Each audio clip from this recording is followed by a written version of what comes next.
Okay, so I got my 5808, 5208 here. It's in the 5808 cabinet. Sorry for the background noise, but I was wondering if anyone here knows how I could possibly fix this. Frick. Stepped on a spider.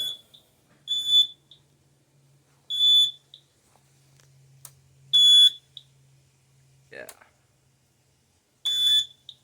Kinda restarts.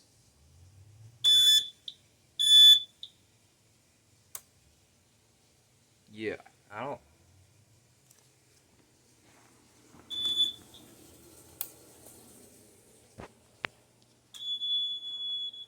Yeah.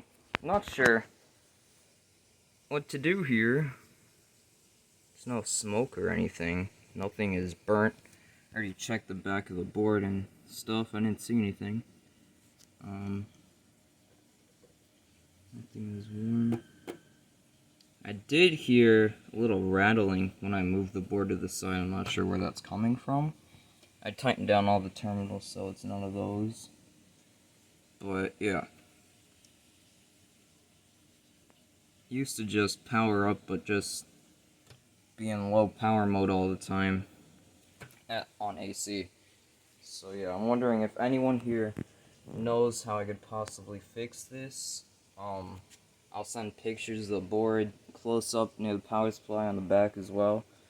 But yeah, please let me know if you know how to fix this. Thanks.